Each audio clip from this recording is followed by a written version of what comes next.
All right, yeah, let's get things started.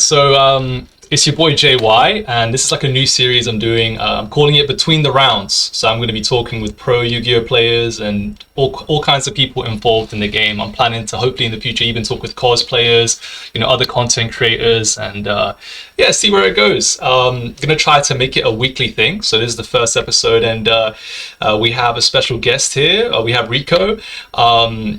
So yeah, Rico's a pro Yu-Gi-Oh player. He's got several, YCS tops. This guy's been traveling across the world, making a name for himself in the scene, especially this year. Like right now, he's like top 25 in Europe on points, and I'm pretty confident he'll be making that top 16 playoff this summer. And I like his content as well. So I thought it'd be cool for him to be, one of my like first guests on this series. And yeah, so first off, like, how you doing, Rico, bro? How are you? How are things, man? Thank you so much. I'm doing great actually. Yeah, enjoying the winter here, and it's freezing cold in Switzerland. So yeah, I'm happy whenever I can be inside of my warm room. Nice, nice. Yeah, So yeah, like and yourself, how are you yeah, doing? I'm good too. I'm struggling in the winter. I'm not built for the cold, man. Like it's like what, -1, -2 over here in the UK. Like I'm near London, and I hate it. I can't wait for the summer, man. I can't wait to take off my hoodie and to be living in the warmth. Is it cold for you, or is that like the max? I think cold is like -5, -6 degrees. Oh, okay, okay. Yeah. But yeah, let's We get had started. we had Let's. last night. Pardon, sorry. We had -9 last night. -9. Damn, I'll be dying. I'll be dying. I'll be dying. But yeah, let's get cracking. Let's start at the beginning. How did you get into Yu-Gi-Oh? Like, give us a bit of background of like what first got you into the game. Like, take us back to the beginning of your story. Yeah, that's actually a long story. It's a long time ago. I was 10 years old when I first got my. I think it was even like 8 or 9 when I got my first Yu-Gi-Oh cards.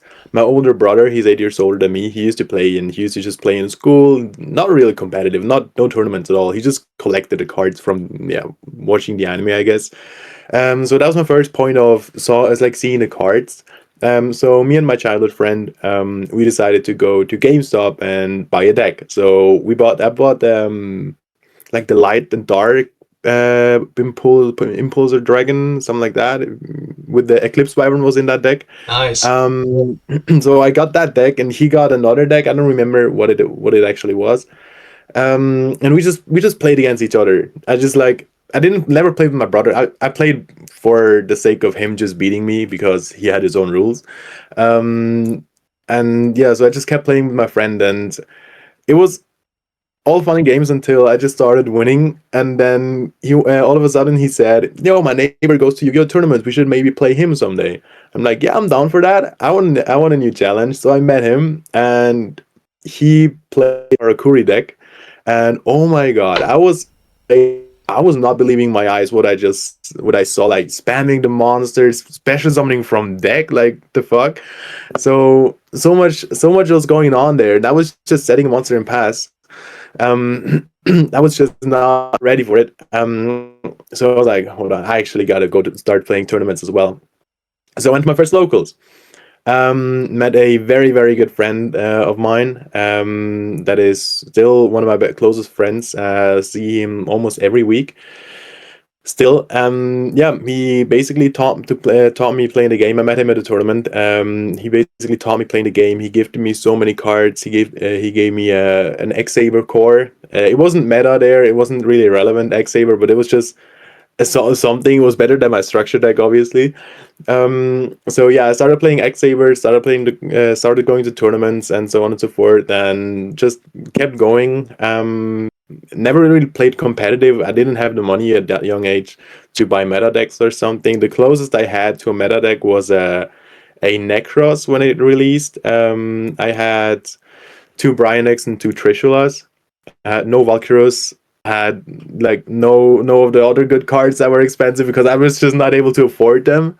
Um, yeah, I think this was the closest I had to a meta deck. Or before when E-Dragons released, I had just the main deck. It was just like all the E-Dragon main deck monsters. No Super Rejuvenation because I it was too expensive. No Dracossack, no Big Eye. The only extra deck cards I had was Crimson Blader, just was nice for the mirror match, and Master of Blades.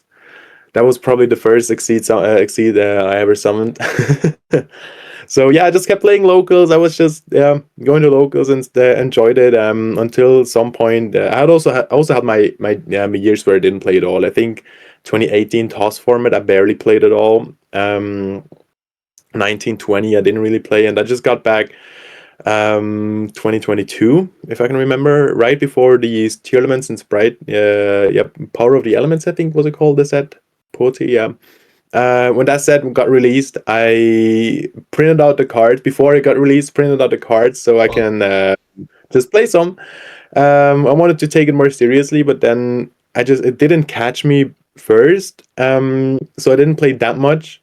But yeah, 2023 was the first year like that actually still kept me motivated, kept me going, and it was tier limits that basically made was so fun to play, that I just wanted to keep going, and kept going to events, not only European events. 2023 was also my first American event, and I enjoyed the traveling. And at the end of the year, I started traveling more to the US, and 2024 was when I started going bigger. Started like my first outside of Europe and also outside of NA YCS. I think it was Colombia, Medellin. That was also my first YCS top. nice. Um, and not only first YCS top, I was first after Swiss. That was a pretty cool experience. Managed to go into top 8, and then basically it all started, and it motivated me to just grind harder and so on and so forth. And like closer to the end of the year, I think it was September when I got approached from United Gosus, and that of course changed everything again. It just brought in such a more competitive aspect to it, and I started having real testing partners, because until to that point I was just testing by myself, because my friends here locally, they don't really play competitive, Hmm. or the ones that play competitive, I wasn't really in touch with them. So yeah, I think when I joined United Goals, that was for sure the biggest, the biggest milestone to everything. And yeah, here I am. Yeah, cool, man. So like, you were 10 years old when you started playing. Roughly, how old are you Yeah, now? You're like what, 23, 24? I'm 23. Yeah, I'm turning 23. 24 next Tuesday in a week. Oh, really? Okay, cool. Yeah, I'm 27, so I'm a little bit older than you. So you said when you went into the shops, like you got these structure decks with your brother. Um, Yeah. what kind of drew you to them? Like, were you watching the anime, or like, did you see other people playing Yu-Gi-Oh in school? Like, what was the thing? Like, when you walked into that store, you must have had some kind of connection with Yu-Gi-Oh outside of it, right? Um, it was my brother that showed me the cards, and I was, yeah, because he was watching the anime. I gotta tell you, and you probably will not believe me, but yeah, I have never watched a single episode of the anime. Seriously? So I don't know anything about the anime. I know Yugi is a Yo. cheater, but apart from that, I don't know anything. I Oh my want to rewatch god. it at some point. I want to rewatch it at some point. Okay, okay, that's But crazy. Like, yeah, like it's same as yeah. Philip. Like the last person I spoke to, like this is the second time doing this type of video. Both of you super competitive, top level players, not watch the anime at all. But that's cool to see. Like, That's good. yeah, man. That's Okay, and yeah. and then tell us like, when was the first time where like you began to compete? Was there a particular moment? You know, I know you said you mentioned your friend who helped you and taught you how to play from locals and stuff. But was there like a Mm. particular moment where you were like, okay, like I want to compete, or was it maybe the Was YCS it in maybe the Colombia? West in Colombia? What was that moment for you where you like transitioned from being like a casual player to being competitive? Mm. I think when I started traveling more, when I started traveling to the US as well, I just thought to myself, if I spend so much money and time into it, why not at that point just get more competitive with it? I mean, it just at that point is not just a hobby anymore. I think you don't travel 10 hours, 12 hours to overseas for just a hobby, spending a weekend in another country or in another continent even. So it kind of helped me to take the game to a more competitive aspect. But apart from that, I feel like yeah, this was just the first push, but the biggest push was when I went to the events, when I made connections, when I connected to other players, when I started seeing some success, that just made me hungry, made me hungrier, and I wanted to keep going. Nice, nice. And when you were first like starting out, right? Did you have were there any players that you looked up to? Were there any players that were like role models to you or that kind of thing that you looked up to? It can be anybody. They might not be your role model today, but just back then, like that you looked up Yeah, to. of course. Of course, I watched all the videos. I watched Pack, of course. I watched Josh. Watched Jesse Cotton. Just like I would say like first gen content creators. If you can call it first gen. I also watched some Simo back in the days. I watched some Farfa a while ago. But that was not really competitive content. But like the actual competitive content I watched was for sure the big three, if you want to call it, being Pac, Josh, and Jesse. Okay, nice, nice, cool, man. And you mentioned your first YCS top was the one in Colombia, right? That was your first South American event. Um, would you say that is like your greatest Yu-Gi-Oh achievement?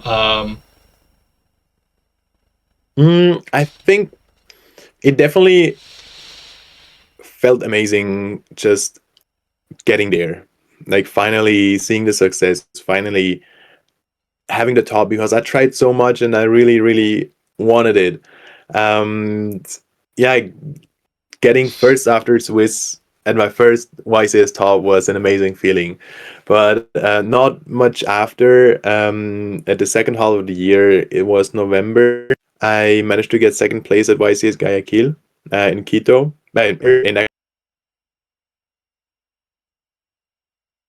Oh, bro, I think your audio kind of went out for a sec. Are we good? Oh, you're good now. So yeah, just run that Okay. back. The second YCS Yeah, that you. So Colombia was for sure the first YCS I topped, and getting first after Swiss was a special feeling. To not only just reach the top cut, but reach it like as first after Swiss. You can also see in the background here, it's a little bit blurred. Maybe this works. You can see Is that that is the that is that a oversized. giant card? No, it's the oversized one. Oh, okay, I kept nice. it. Yeah, but I think my favorite Yu-Gi-Oh moment so far was probably second place at YC Guayaquil in Ecuador. Getting to finals was crazy. I played Landon Oliver. He's a good friend. Oh wow, it was that Funny enough, YCS. Okay, nice. yeah. Funny enough, we played it. Yeah, we even played each other in YCS Niagara Falls the week before. No, it wasn't the week before, but the event, the YCS before. We played each other, and it was super fun. And he managed to win that event, if I'm not mistaken. And then he managed to win YCS Guayaquil too.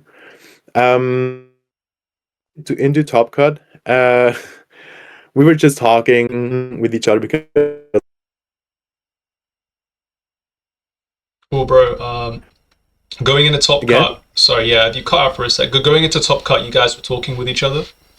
yeah, we were talking to each other and just laughing together. And I was like, "Yo, see you in finals, right?" And he said, "Yeah, for sure."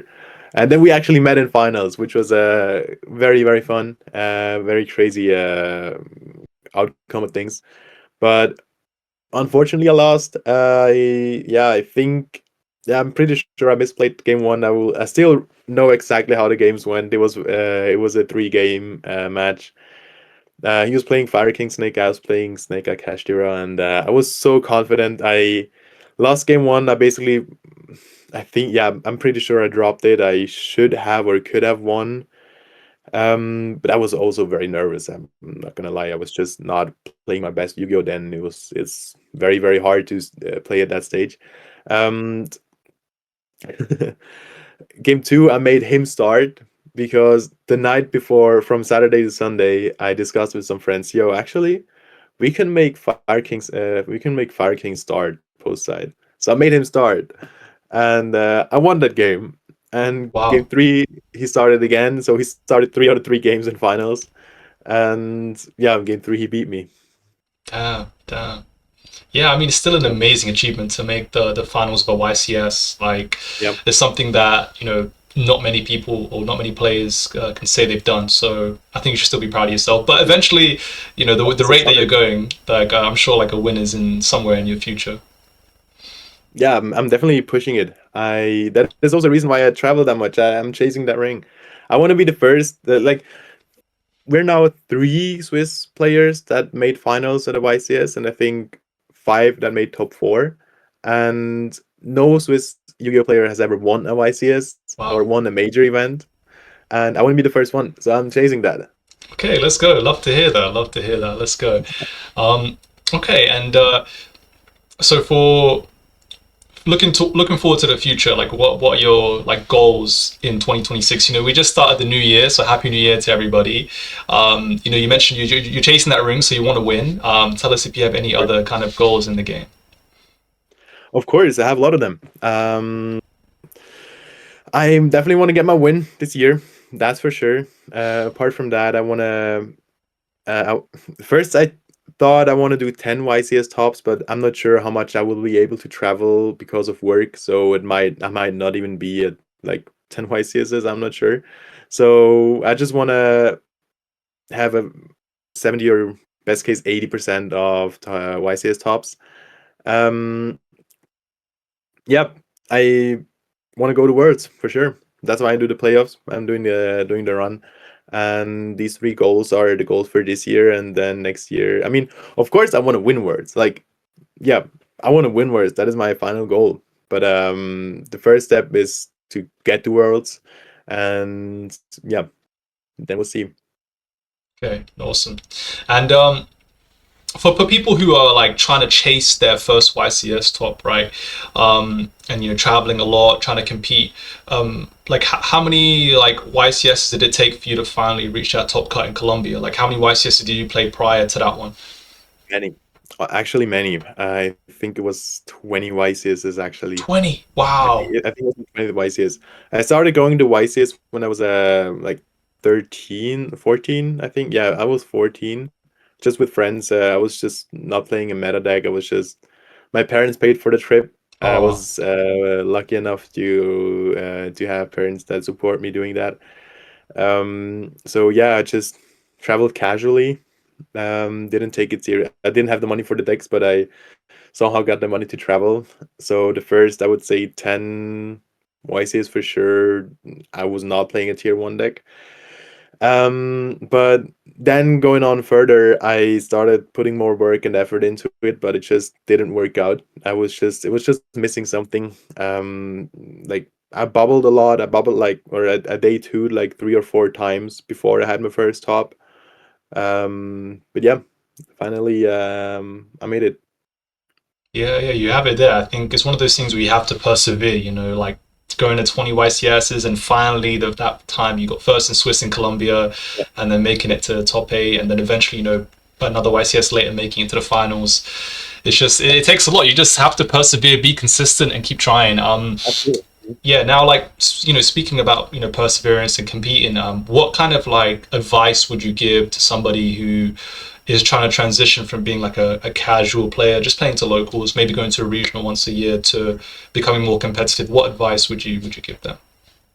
Play, play more, and if you think you're playing enough, you're not playing enough. Um, for myself, I was never really a fan of testing much. Honestly, I always thought to myself, yeah, I'm just going to theorize and it will be enough. But what actually got me to the level of playing that I'm at right now was for sure playing more. And if you like locals are fun in games to get to know your deck, but if you want to yeah, if you want to know how to beat the others and not just know how your deck works, you got to play against better players. So if you somehow got the chance, you want to build yourself a competitive surrounding, a competitive environment. Testing partners would be the best case. More experienced players. Yeah, all of that together will manage to improve your game, get you better, and prepare you for the next stage. And Yeah, of course, also if you're limited on time, which is a real thing. I mean, I am facing it right now. I cannot put as much work into the game as I would like to right now. because of work and everything. So I'm very limited right now, and for sure there are so many other players that are limited, even though they want to get more competitive. So my biggest advice is that you get yourself a coaching. You just getting coaching does not mean you automatically get better, but getting coaching is the best you can do. Give yourself the best chances or the best odds to get better at the game while putting in as much as you can. Yeah, for sure, for sure. And I think it's kind of like with everything, like if you want to, improve at the gym, if you're lifting, you Yep, get a coach to absolutely. help kind of guide you. And with Yu-Gi-Oh, it's more like someone already has all this knowledge about the meta and how to play, and Yeah. they can easily point out what misplays you're making and things like that in live Mhm. time. So for sure. And I know you offer coaching, right? Do you have a metaphor? Yeah, I have Awesome. Metafy. I usually do it on social media. I like the requests better there because on Metafy I have to pay some money to Metafy. So I rather just do it private. That's much better. So if you're interested in it, if you're interested in coaching, you can just contact me on my social media, Facebook, Insta, whatever. Cool, cool. Yeah, I'll definitely have all of your socials linked. This is Yeah, live right now, but once it's all uploaded on YouTube and yeah, on yeah. Facebook, I'll have everything linked for you. Cool. Okay. Now, one thing that is a big aspect in this game is friendship, right? And like making friends, and like you mentioned, like it was friends that helped you get more competitive. And for me as well, like I wouldn't have achieved anything in this game if it wasn't for the friends that I'd made. But I do find that there is a lot of people in the game that kind of, or just generally, Yu-Gi-Oh is full of kind of like nerdy people, right, which are kind of shy, a bit introverted, that find it hard to make Right. friends. Do you have any advice on how to kind of make friends in general, like in the game, and how to kind of approach people? Because it can be quite daunting for some. It definitely takes some balls. I mean, I'll be honest. When I started making friends, or like usually to make friends, I was always just approaching the players I played against, like the good players I played against, or it doesn't even have to be like a big name or something. Also, just if you had a nice match and you just figured, yo, my opponent just played a very good game, and no matter if you win or lose, you can tell if your opponent is somewhat competitive or not, if they know something about the game. You don't need to be a pro to actually understand that. So if you think that can benefit you, or if you would like to play with him because you just found it interesting, the interactions were nice, just approach them. Just playing someone really enforces the opponent to communicate with you. So they cannot just, the worst they can do is just say no at that point, actually, because they cannot just, yeah, be rude to you. And especially if they're somewhat of a competitive player, they know what it takes to get there, and they for sure know that if you prove yourself at the game, and if you actually um, convince the opponent that you're good at the game or you want to become good at the game, the chances are super high to actually make that friendship happen. For example, I did not have a single YCS top when I played Steven Santoli in YCS Richmond 2023, if I'm not mistaken. Oh, it was 2020. That was 23. It was a tournament. Yeah, yeah. It was tournaments. Um, he was playing it was the Vices after Indianapolis, which he won with Rescue Ace. He was still playing Rescue Ace, and I was playing tournament. So we never saw each other. We never met each other, and we just got paired against each other. And we had a very interesting game. We just I was a nobody. Nobody knew my name. I did not have a single Vices top, as I mentioned. Um, we had a very nice game. I got to beat him, and yeah, at the end of the tournament, we were sitting there playing Edison with each other. So it can just be that quick. You just, yeah, just approach them. Don't be awkward. Don't be shy. Um, everything, like, I would say 80 or 90, even 90% of the competitive community are super nice, and they are super down to help others getting better. Awesome. Yeah, I couldn't agree more with that. And now moving on from friendships, tell us like what was it like getting into your first like Yu-Gi-Oh team? So you mentioned that you're with United Ghosts. You're still with them, right? You're still part of the team. Yep. Yeah, of course, of course. Um, so there's a lot of I'm not players wearing out the there. shirt on the hoodie right now, but I got it somewhere. Yeah, yeah. So yeah, a lot of Yu-Gi-Oh players, especially once they become competitive, they dream about being on like a pro Yu-Gi-Oh team. And United Ghosts is one of the OGs. Like they're like one of the first kind of big Absolutely. teams. They Yeah, have a lot of decorated players there. So, famous team. how did you get on the team? Tell us about that. And do you have any advice for any players looking to try get into a Yu-Gi-Oh team? I think getting into a team all comes down to make connections and to prove yourself. You just have to be active. You just you don't have to be the best YC, the best player. You don't have to be have to you don't have to have 10 YCS tops to enter a team. For example, how it works in United Ghosts is if someone applies and someone convinces us that they really want to learn, they really want to be active, and they just want to also add some value to the team, not only just take, but they want to add value, they just want to share ideas as well, then we are most likely to consider the application. And also, yeah, it goes definitely in a positive direction, or a more positive direction, if someone actually wants to improve themselves and the team. But apart from that, how I got into the team, yeah, as I said, I played against Nicolas Vera. He's a very established Yu-Gi-Oh player from Ecuador. We played each other at YCS Medellin, my first YCS top. We played top 32, if I'm not mistaken. Yeah, it was top 32. I managed to win, but it was a nice game. So we got to talk. Just what I said. We got to talk. Then we met each other at another event in America. I think it was Indianapolis or something. We just remembered the faces because we played and we were having a nice chat. So we got to talk some more, and he was like, "Yo, if there's ever a Oasis in Ecuador, let me know. I'll hook you up with some good hotels or whatever." He gave me his number. So when YCS Guayaquil got announced and I decided to play it, I texted him. I called him. I was like, "Yo, how was that about you hooking me up with a good hotel and stuff?" So we just talked about the YCS, and all of a sudden he goes, "Rico, actually, are you in a team right now? Because yeah, from United Ghosts, as you know, and we're looking for some players, and yeah, that is basically how I got approached and how I got into the team. Nice. It is Yeah. all just comes down to having nice chats, having building those connections, and as I said, if you play with against someone and if you have a nice game, you have a nice chat, maybe don't be shy also to ask for socials. Yeah. Yeah. Yeah. Yeah. Oh, that's It's really not a good girl that's advice. gonna dump you. I'm afraid of girls. I'm afraid of girls gonna dump me, but I'm not afraid of Yu-Gi-Oh players. Yeah, speaking about girls, I really wanted to talk with you about this particular topic. So I heard a rumor somewhere, right, that when it comes to like American, Yeah. South American events, you don't Mhm. book a hotel, right? You'll just go on Tinder and you'll be swiping in the area, and you'll end up like going on a date with a girl and staying at her place. To tell us about this, is this true? How did this start? Like, I could never Um, imagine Yu-Gi-Oh player just hooking up with girls around the world. it has happened before. I cannot deny deny that. It doesn't happen all. It doesn't work all the time. But I think I was at a tournament once and I was swiping on Tinder.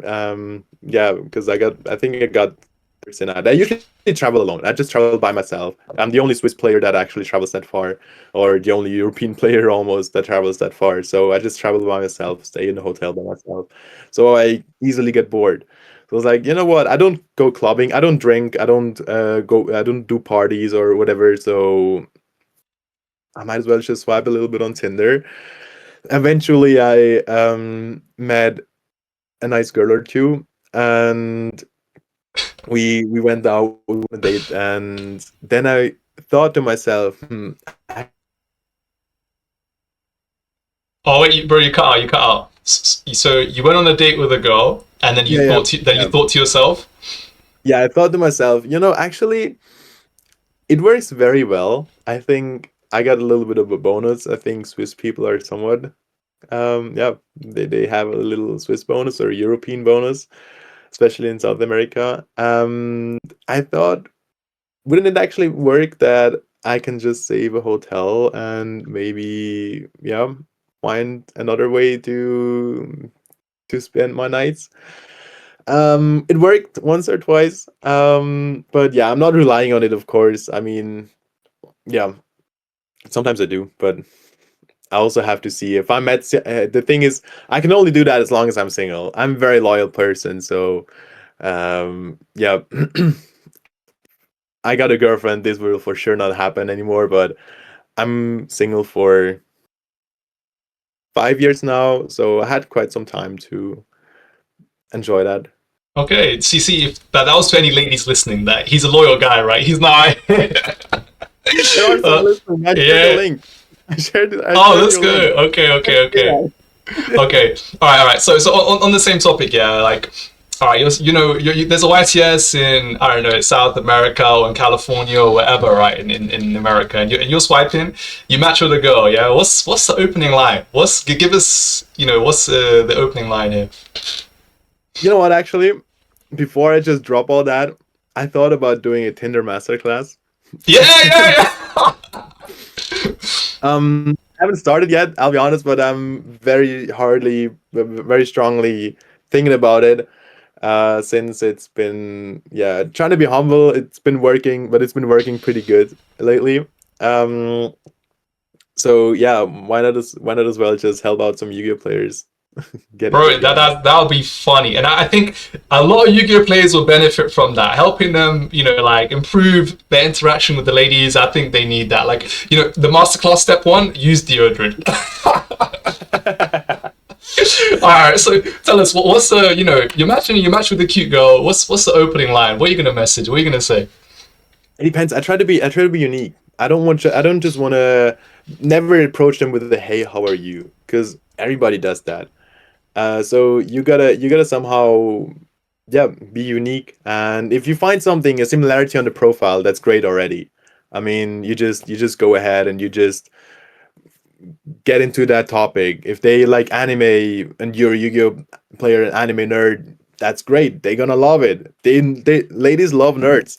Don't ever be afraid of telling a girl that you play Yu-Gi-Oh. That's the best thing you can do actually. The responses I got so far are 99.9% positive about me playing Yu-Gi-Oh. So yeah, if I don't see any profile, any similarity, I just like to compliment. I'm just very straightforward, and I just like to compliment and be nice, be somewhat of a gentleman, be nice. Choose your words wisely. Don't just, yeah, don't just make it sound like you're just looking for something, looking for the one thing, or yeah, unless you are, which is also fine. I mean, we all have different goals in life. But speaking of myself, I, even though it might seem like I would just go from girl to girl, it is definitely not like that. Whenever I meet someone and we are on a good we're on a good vibe and we actually match, I try to stay in touch with them. For example, there's a I still have a friend from Argentina, from Vices. I've been there, and if I would go back to Argentina, I would meet up with her for sure again. I mean, it is not just a one-time thing; it is an actual friendship that's been built. So yeah, just try to be unique, try to be nice, try to make compliments. Girls love compliments usually, and it will be well. It will go well. If you need more advice, stay tuned for my masterclass. Yeah, yeah, for sure. I look forward to that. I look forward to that. That's some solid advice. Yeah, I definitely approve of that. And yeah, look forward to seeing where this little thing kind of goes. Okay, and now we talked about like other stuff. Let's get back to Yu-Gi-Oh. The current format right now. Mhm. What's your thoughts on the meta right now and how like the state of the game? There's some issues, of course, but there always are issues. There always are cards that are legal that should not be legal, cards that make it annoying to play against. But I cannot say it enough. Konami gets way too much hate. Konami is so overhated, and they've been doing such a great job recently. The last, I would say, year and a half, also increasing the pricing by a lot, getting better with the communication, getting better rid of problem cards. Like the quality of the ban lists are so much higher than they used to be.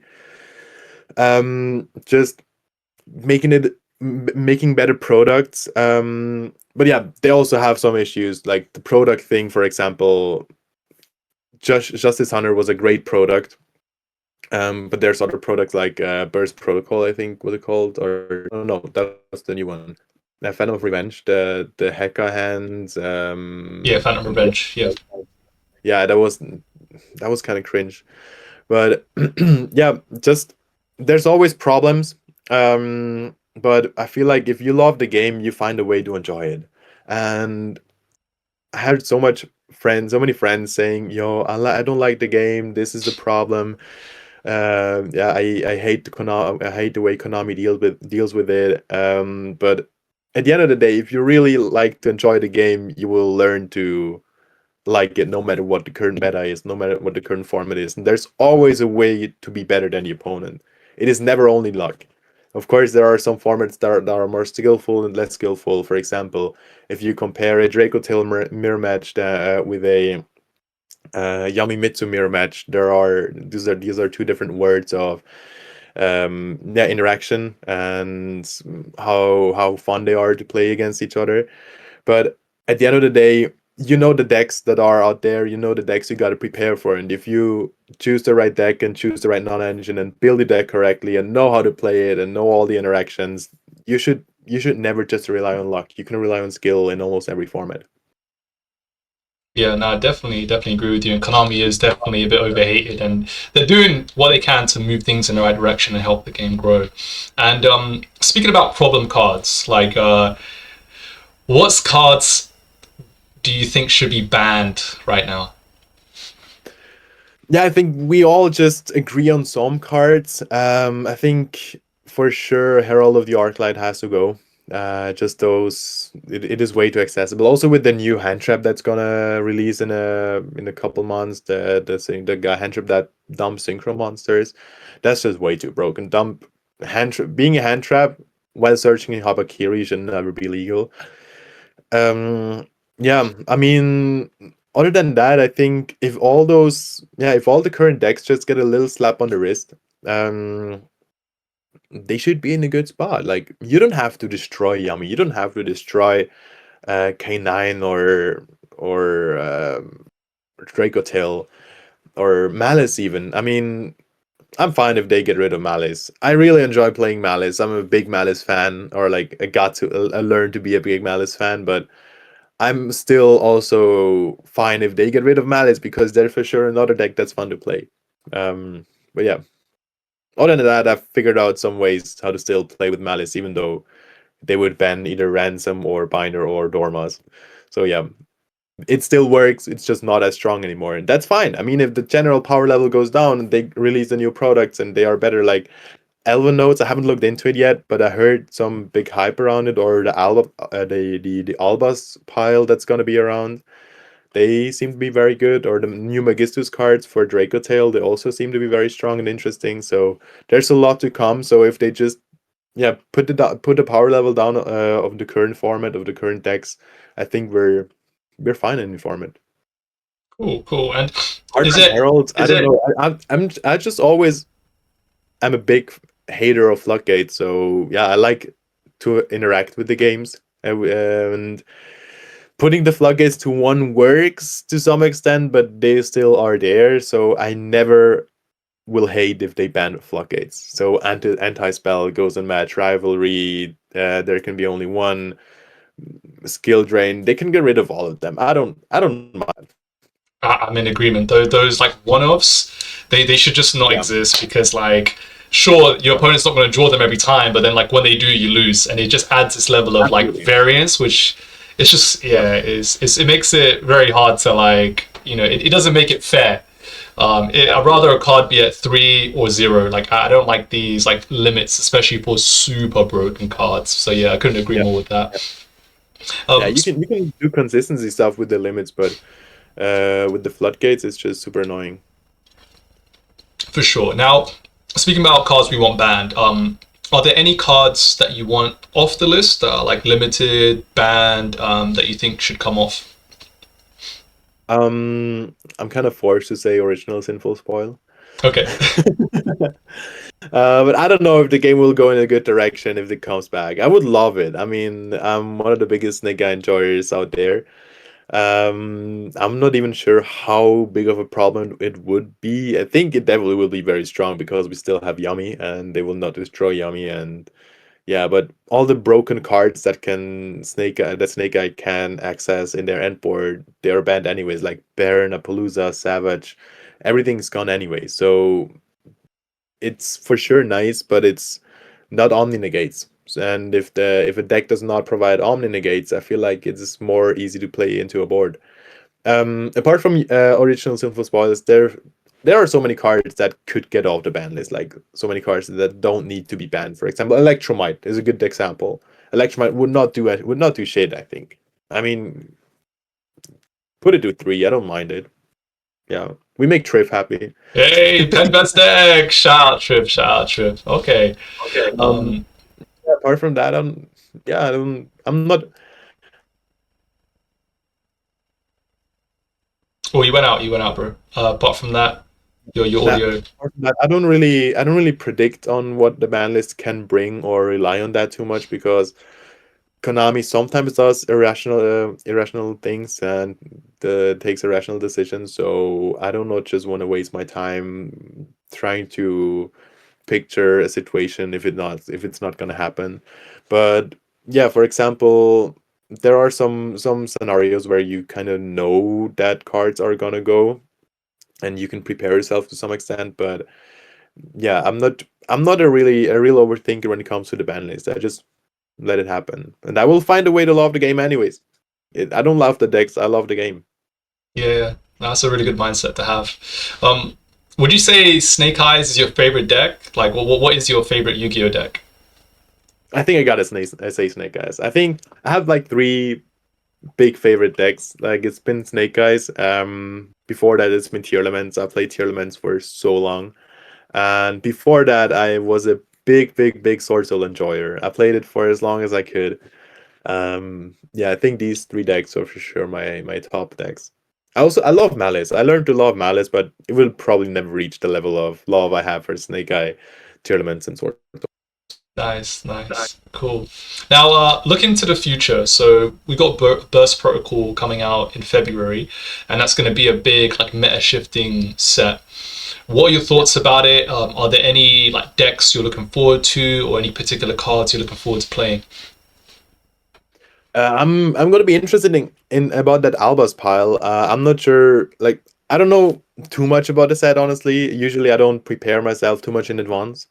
I will look into it for if it's like relevant for the next event. But I Oh, you cut out again, bro. yeah, I'm Right basically back, yeah. going from event to event. I don't like look too much in the too much ahead, too Yeah. much in the future. And since I'm doing the Worlds run and we have two big regionals this week, I'm still focusing on the format right now, and I will take a look into how I can just make sure I do well at those tournaments. As soon as those tournaments are over, I'm gonna look forward to the next tournament, which is I think gonna be the YCS. I don't think there's gonna be anything big in between. Yeah. So the YCS is gonna be the next thing, and then I'm for sure gonna have a better opinion about it. But what I can see so far, there are a lot of broken cards. Will have to read the Elven notes. I heard that it's very nice and playable with Fiendsmith. I love Fiendsmith decks. Out of my seven major tops I have, I think four or even five of them are winning Fiendsmith decks, and I love to play those cards. I love playing Lacrima. She's very hot. Um, so yeah, I think I will have a better opinion about that in a couple of weeks. Cool, cool. No, sounds good. So yeah, Albaz and Elbin notes the ones to watch out for, like branded variants. Um, Well, the first one's a Magistus card. I don't know what exactly is going to come out from Magistus, but I just know it's going to be broken. Maybe yeah, the Poplar guy, Spoon? Is it called Spoon? I don't know it. I don't know it. But yeah, I think they're going to get some support that's going to make it better. yeah, for sure. Okay, and speaking about like Lacrima, like being hot, like if you were to have like one waifu card, which card would be your waifu? Um, I if I have to, if I have to just say one card, it's probably going to be Lacrima. Okay. But I have a big weakness for Injection Fairy Lily. Okay, Yeah. okay, one of the OGs, one of the OGs. I don't collect cards at all. I just have cards to play. I only collect cards that I have like a connection to it. For example, like all the tops, all the key cards of the decks I topped YCs with. Um, but there's one single card I have collected, and it's also right behind there. It's a secret rare version of Injection Fairy Lily. Nice, nice. Yeah, super iconic card, man. Um, and what would you say is your like just in general? Would you your favorite Yu-Gi-Oh card? Favorite Yu-Gi-Oh card? It's got to be Lacrima. Yeah. Wow. What can Okay. I say? I'm a gooner. You're a Guna. Okay. Um, so now talking about like these types of cards, I'm going to change the subject a little bit. So one thing I find interesting is talking about what Yu-Gi-Oh players do outside of Yu-Gi-Oh because I feel like we all come from such different backgrounds, have different hobbies. So like, what do you do outside of Yu-Gi-Oh? I'm very big into sports. I do work out every single day, and that also is a big reason why I don't have that much time for Yu-Gi-Oh as I would love to. Yeah, I go to the gym. Oh, you cut out, bro. I So you go to the gym? I go to the gym every day currently. I do also play American football in Switzerland's highest division. Really? Wow. But I cannot really say that I'm active because I had to like I haven't been active for 1.5 years now. I skipped the season to just focus more on Yu-Gi-Oh because it was just getting more importance in my life. So I just put some more weight, some more priority into it to see how far I can go with it, and apparently it worked out pretty well. So I skipped the season of football for Yu-Gi-Oh, and then I wanted to go back, but unfortunately I injured myself in my lower back in October this year, which I have not recovered yet from it. I'm getting better, it's going better, and can start lifting heavier again. And I thought I would be ready or somewhat ready. So actually, last night I went to practice again for the first time. Unfortunately, my back is way worse than it was before, and I will not be able to practice anymore until at least like 1 or 2 more months, and Damn. then see how it will go. But yeah, I'm very big into sports, American football, gym, and I usually in the summer play a lot of beach volleyball as well. I'm very big into that. I enjoy that a lot. Nice, I nice. like to Yeah. get some tan. I'm very white like Swiss cheese, so it's good for me to get in the sun and play beach volleyball. Nice. So yeah, it's crazy to hear that you have such a like an active background. Like, what was the injury to your lower back? Because I saw, was it deadlifting how you injured it? You cut out, bro. Your You audio. back? Yeah, you're back now. Yeah. So how did you Okay. injure your back? Yeah. Yeah, it was while deadlifting. I was pulling up the weight, and halfway there, my knee kind of snapped, and because of that, I think because of that movement, that rapid movement, my back kind of get went in a bad position and kind of turned or something. And with the unusual weight, because I was going for a personal record, and I'm very sure I had that weight, which is even more depressing.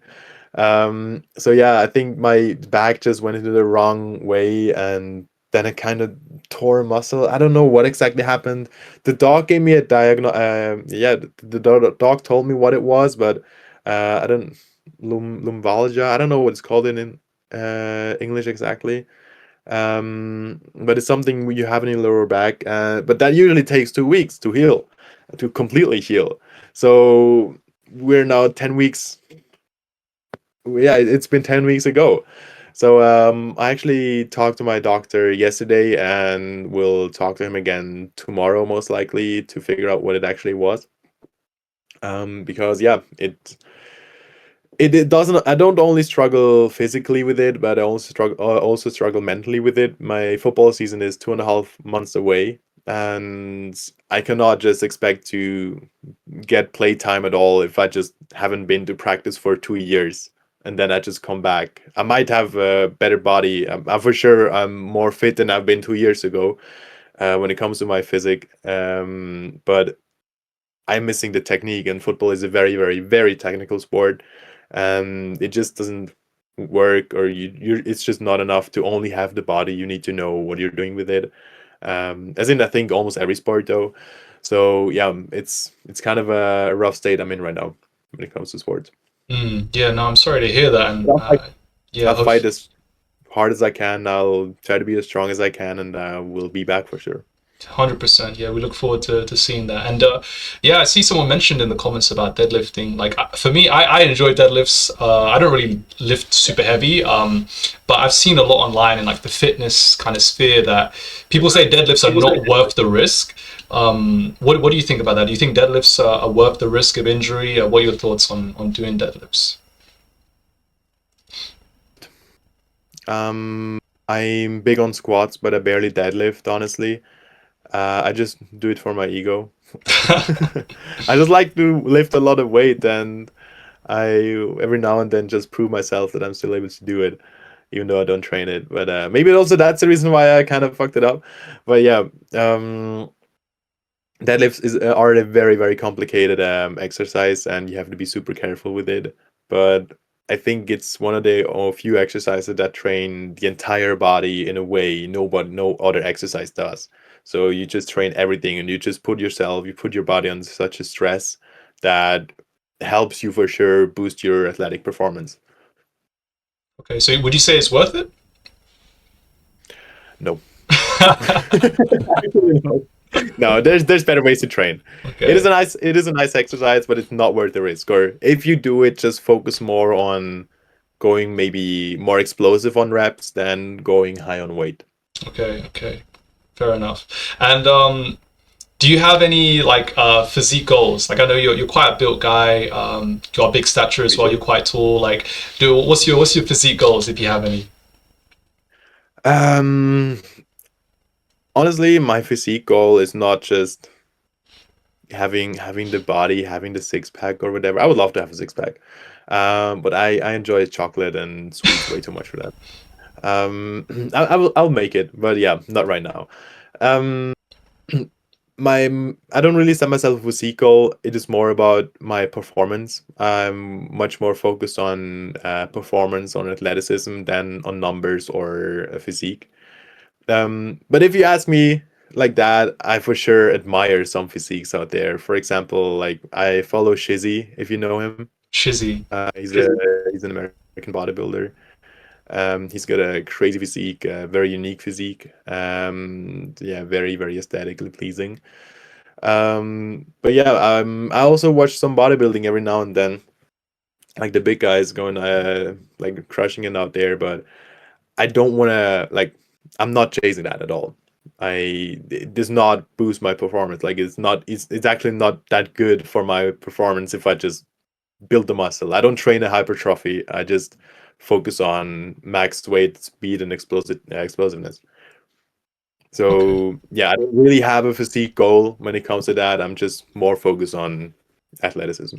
Yeah, no, respectable. And you know, like you're in great shape already. So, yeah, and you know, speaking about like kind of physiques and fitness, I feel like a lot of the yoga community there, you know, if you look at our community overall, generally most people are out of shape, right, or like you know, overweight, that type of thing. Do you have any advice for Yu-Gi-Oh players for how to start, you know, improving their health, improving their physique, and getting into shape? I think honestly, everybody should know that it will help them. Like everybody should be aware that getting fit is something healthy to do 99% of the time. But not everybody has the motivation. So I think it's very it's very easy to say or very easy to motivate them that if you just go to the gym, you just are very consequent with it, very disciplined, it will transfer to Yu-Gi-Oh. I mean, if when I started going to the gym and or like what I get from it is not only the muscle and everything, it teaches me discipline. It teaches me being patient because I don't see growth overnight. It teaches me that yeah, I just have to push, and maybe before a big event you're struggling finding the right deck, and you're close to giving up. You're like, I might as well just play that deck, but that's not the correct way to approach it, in my opinion. You just have to go harder and figure it out what you actually want to play, for example, or just the preparation of the tournament in general. Um, and of course, apart from that, it also helps your mental, like getting stressed in a different way, or like getting stressed by Yu-Gi-Oh, by work or whatever. You can just let it go in the gym. It helps you so much by releasing all the pressure, releasing all, like, yeah, everything you're dealing with, actually. And that for sure also boosts your performance unconsciously. Yeah, 100%. Yeah, definitely. Like getting fit will definitely help you, get better at Yu-Gi-Oh for sure. Yep, Um, yep. and speaking, like about getting fit, and we were talking about physiques earlier. Is there, like, when I look at some Yu-Gi-Oh cards, they have some amazing physiques, right? Like Engraver, for example, is one. That guy he's got like a 10 pack. Yeah. Uh, do you have, is there a Yu-Gi-Oh card? Like, which Yu-Gi-Oh card do you think has the best physique or has your favorite physique? I mean, there's a lot of just big guys for sure. Like if you look at the Sphinx, for example, they're not human, but like they're just big guys. And Graver has a crazy lean physique. I think almost all male characters are somewhat built in Yu-Gi-Oh. Um, but yeah, if I would get that question asked without mentioning Engraver, like without you mentioning Engraver, I would 100% say Engraver, because that just sticks out to my, like, sticks out and comes to my mind right away. But apart from that, there's some Lightsworn guys that have a very nice physique, like Gareth or Jane or Raiden even. Yeah, They yeah, all yeah, are very good build. yeah. So yeah, I think most of them are just very fit. What Yeah, do you for sure. think? You mentioned my one. I like actually my physique goal is Raiden. Like one day I'm gonna rock up in the Raiden cosplay. I got the skin color for Raiden, so that's he's my guy. Like that's my physique goal. And Engraver as well. Those are like the two that are prominent in my mind. But like you said, there's so many like jacked Yu-Gi-Oh cards. I'm the one where like I'll look at a Yu-Gi-Oh card, I'm like, damn, this guy's physique is crazy. Yeah, absolutely, absolutely. Yeah, yeah. Okay. Now, when you're playing tournaments, you're doing the world's grind right now. Like you're Yeah. competing every weekend. It's like 9, 8 rounds, back to back days, that type of thing. Um, like how do you stay focused? And do you have any advice for like players who are looking to try compete next year in a world's race? Uh, Gain confidence before the event.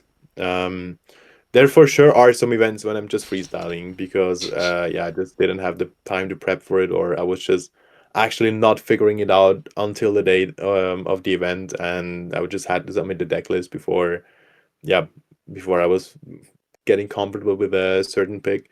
But usually I know what I want to do. Usually I know the deck I want to play, especially if it's doing well. Like Malice, for example, there's like no reason for me to not play Malice right now, since it's doing so well lately. But apart from that, stay hydrated. I think hydration is something super underrated. I hear from a lot of friends, "Yo, I'm so thirsty, my head is kind of shaking," or yeah, they're just having headaches, or and so on and so forth. So staying hydrated is a big part. Staying hydrated, and also eat. Don't eat a whole meal between rounds. That's just not not an intelligent thing to do. But if you do sports, you know that even the brain is a muscle, and brain power also requires some calories. So if you just get some carbs and get some calories in between the rounds, it can be a Snickers, it can be an apple, it can be a cookie, it can be everything, or just like a little sandwich or half of a sandwich, even better. Just make sure you feed, you eat something, you're hydrated, and that should help you a lot already. That should help you focus. Get enough sleep, of course, even though I'm not a good example for that. I usually Same. just Yeah. I usually, especially when it comes between day one and day two, because I love the game so much. I get so excited to play day two. I sleep like 4 hours max. Yeah, no, I could definitely relate. I'm not good at sleeping, but yeah, solid advice there in terms of eating, making sure you're hydrated, for sure. And like now with the mental aspect, like when you're playing like these long days, 8, 9 rounds, and how do you stay composed? Like when you make a misplay, how do you avoid getting on tilt? Do you have any like tips for people for how to kind of keep their mind in the right place when they're playing the game?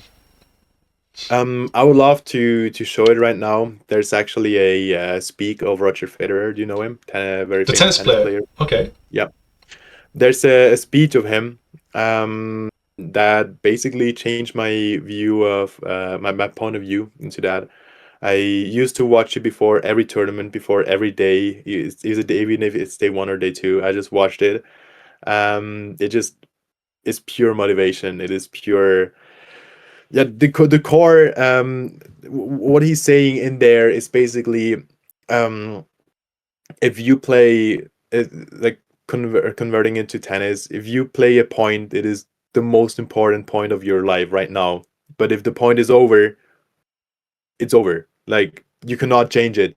You can learn from it for sure, but it does not help you if you just still think about the last point, because even if you win a point or if you lose a point, it is just a point. So if you win the game or if you lose a game, if you make a misplay or if we make a nice if you make a nice play, at the end of the game, it is just one out of 20 games you play that day.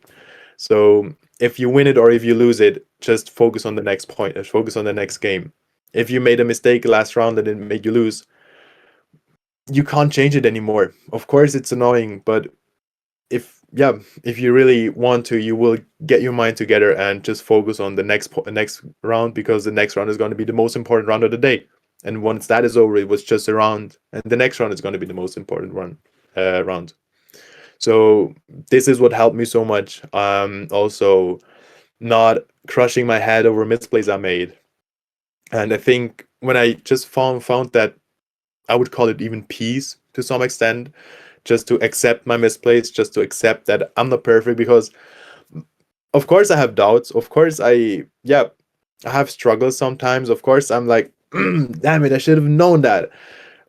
My opponent does too. My opponent is afraid. My opponent has doubts and they make mistakes too. So it is okay. Accept it. Don't make it again, best case, but if it happened, accept it. And with that mindset, with that kind of peace it gave me, I feel like my performance also went up again. Yeah, no, for sure, yeah. And you need to, after this call, link me the speech so I can watch it, and then I'll put it Yeah, in the description for people absolutely. Yeah, I'll send it to to you. to see. I even have it downloaded on YouTube. It's not like that I have to search it. I have it downloaded because I also watch it in the flight sometimes. When I'm flying to event before the event, like if I'm flying on Thursday night, for example, I just watch it and just I get ready for the event.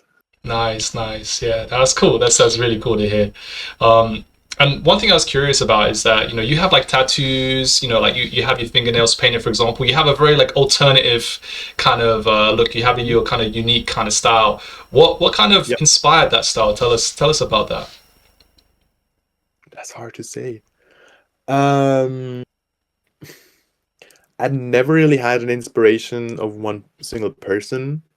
I just found out that I like it by I was big into like I love to listen to Lil Peep. It was music a lot, of course.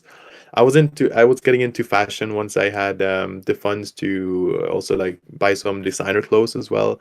And all that combined, I just figured out what I like and what I don't like. I gained the confidence of getting my nails done, of getting the tattoos, and I would just I just do what I feel like.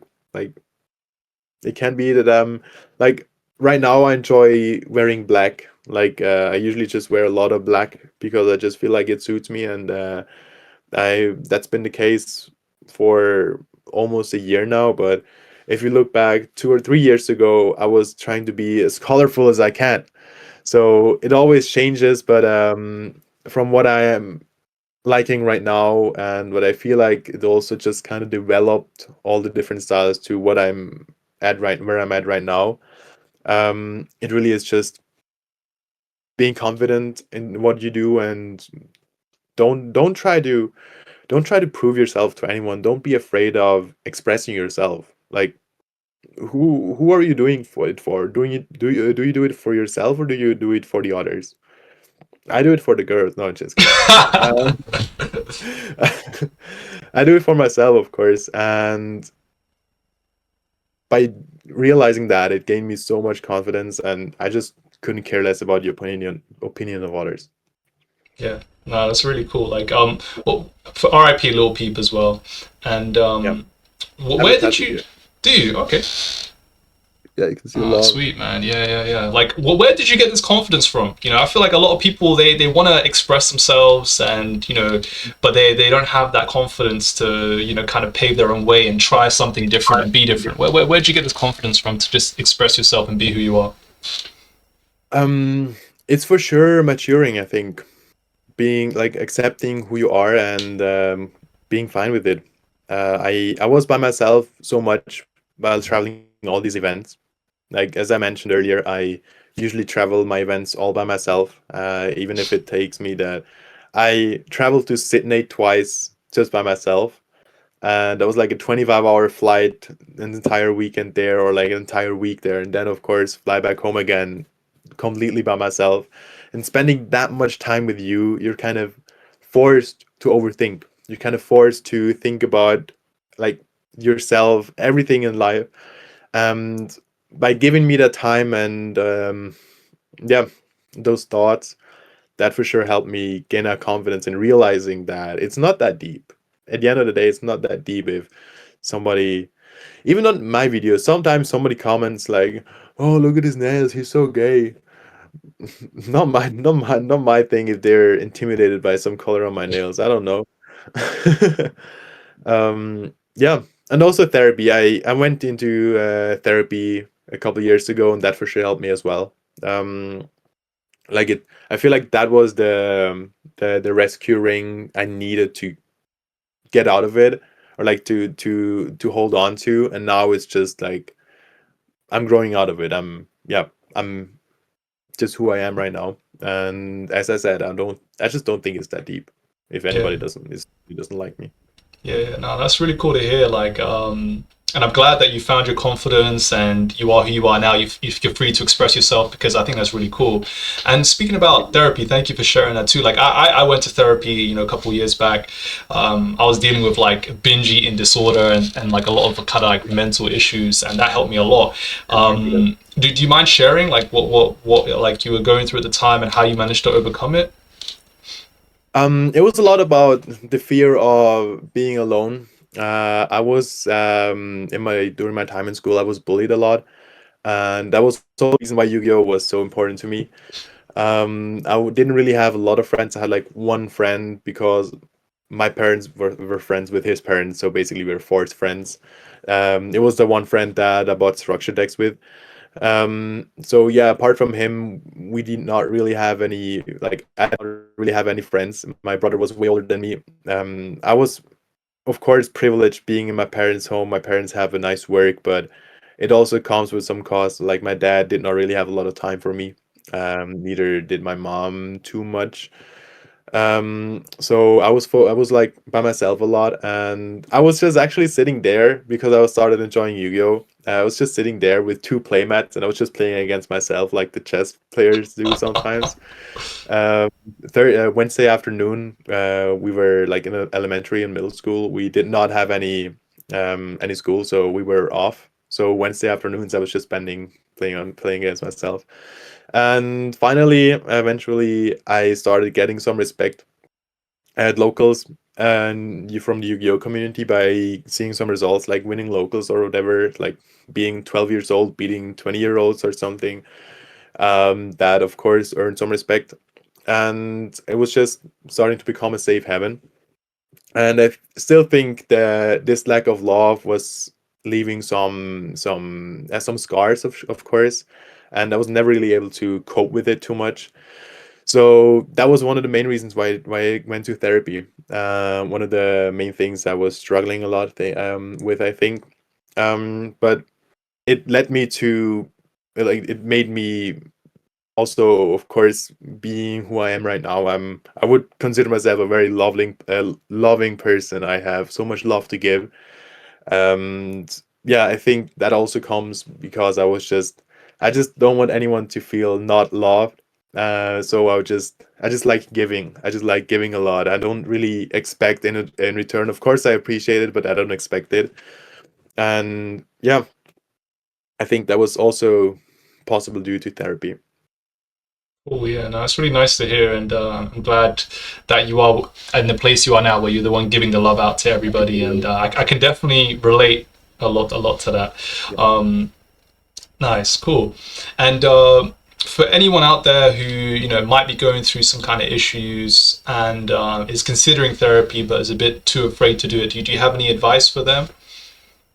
Um, the one advice that helped me the most, I feel like, was it's okay. Like that's the sentence to not feel okay. I You don't have to be smiling every day. You don't have to feel great every day. It is just you are who you are, and it is okay to feel what you feel like, what you feel.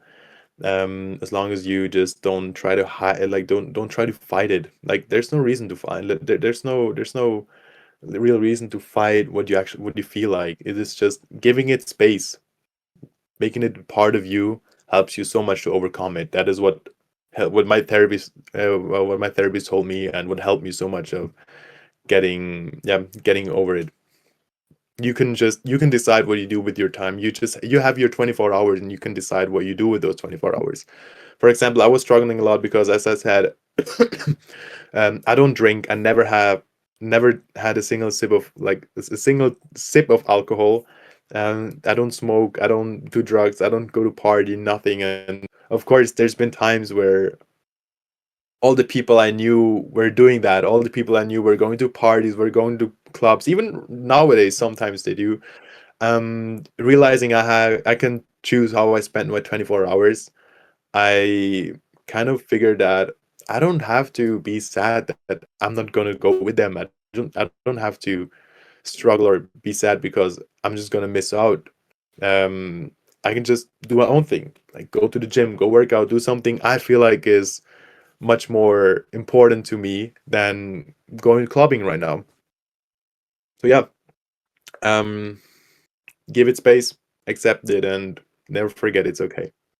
Yeah, no, thank you. Yeah, that's a really good message. Yeah, really good message. And I relate. I don't drink. I don't smoke as well. So yeah, I can Oh, that's really definitely yeah, I can relate to that. Um, now, just some quick fire Yu-Gi-Oh questions. So like, what's your favorite summoning mechanic? yeah, it's link summoning. I like that. It's Okay. kind of a modern answer, but yeah, I like synchro and fusion as well. Of course, looking back to tier elements and sword soul, but I feel like links are just enabled the deck so much to Sorry, links enable the decks to get an entire new dimension into the deck. yeah. Like for example, when you look at tier elements wouldn't have been the same without links. Yes, of course, fusions were great, but just link summoning added so much more. Moon of the Close Heaven added so much more to every single deck. Yeah, for sure, for sure. And I wouldn't any, mind if it comes sorry, go back. ahead. You wouldn't mind if Moon comes back, yeah? Yeah, I agree. it's not back. It's not gonna come back. I That's don't mind it. another. I don't mind it. I don't mind Yeah, yeah, it. yeah, yeah. If anyone in the chat has any questions, feel free to ask, and then I'll ask Rico your questions for you. And do you watch anime like in general? Like, is there any anime into I watch a lot of anime right now. I'm right now watching Togen Anki. I don't know what's pronounced like, but it's the Togen. blood one, right? Yeah. Yeah, That's yeah, pretty yeah. cool. It's kind of Chainsaw Man, but it's still pretty fun to watch. I'm super excited. January is going to be a big month. I think Jujutsu Kaisen is going to continue. Hell's Paradise, crazy anime. Frieren. is gonna get a second season. Yeah, and so much more to come this year. Yeah, yeah, yeah. I'm very excited as well. Like Free Ren, I'm watching. JJK, I'm watching. So I watched the first like two episodes of Togenanki, and I couldn't really like get into it at the time, so I kind of left it. But do you think it's good? Like, you think it's worth watching? It's not crazy. It's not a great anime, but it's a good one. Yeah, yeah, cool, Yeah, it's pleasing to watch. nice. And what would you say is your favorite anime or like your top three? I know it's gonna be a hard question. Hunter x Hunter. I can give you a top three, but the top one has to be Hunter x Hunter. It is the, I think, second anime I watched, and it is what basically it changed my view of things. I think a lot of anime watchers can relate that some animes just change your life, and for me, it was Hunter x Hunter, changing so much and impacting so much, and really tearing me into that world of animes, which I'm super thankful I got to experience. But apart from that, I would have to say kind of a tie between Jujutsu Kaisen season, the Shibuya arc. Also Solo Leveling season 2 was very, very strong. And Hell's Paradise was also pretty cool. Okay, okay. Now on Hunter x Hunter, like that anime, I love it. Like I've only seen the remake, 2011 Yeah, me too. remake, Me too. and yeah, honestly, one of the just such a good anime. Like when I think about it, it just is so good. But you said Yeah. that it changed your kind of like your mindset and had a really big impact on you. Like tell me about that. Like in what ways? Like what kind of things or what kind of characters did you resonate with? Um, for sure, so to some extent, I really liked the Hisoka style, and his confidence was super, super cool. That also boosted my confidence. Apart from that, of course, like the friendship between Gon and Killua was so cool and so, yeah, changing on what a friendship can look like. And in general, like the dedication Gon had, and yeah, the dedication Gon had to reach his goals. Of course, also somewhat transmitted to me. Yeah, I have a definitely. Hisoka tattoo. Like you just can't see it. Really? Okay. It is the first and only real anime tattoo I have. Wow. Okay. Like, what is it of him, of his face, or like? Eyes. Hold on, maybe I can. It's just the eyes. Ah, Yeah. yo, nice. And then what does it lead to? Is that like a? Oh, your camera cut up, bro. This is so it. Uh, Yeah, you're back. You're back. what do you say? Sorry. Yeah, no, your camera cut out. So what is it? So his eyes. What does it lead to? Is it like broken glass or? Oh Oh, yeah, it's just that's just a second one. It's just like okay. broken. Yeah, some broken thing. They're not connected. Okay, cool. That's dope. That's dope. Nice, man.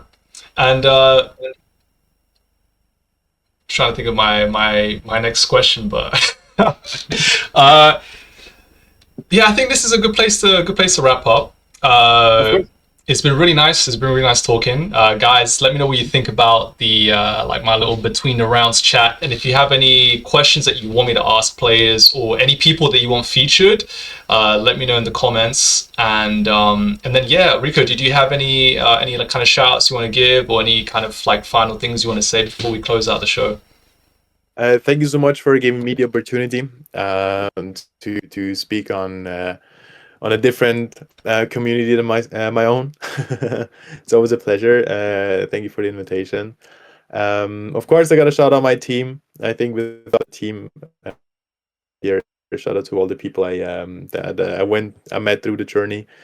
Yeah, shout out to myself because I never stopped. Let's go. Yeah, yeah. I look forward to hanging out this weekend and yeah, catching you at future events. Make sure to go follow Rico on all his platforms. I'll have everything linked in like the videos, and obviously subscribe to your boy as well. Follow on Twitch and all the good stuff. And yeah, peace, guys. Thank you.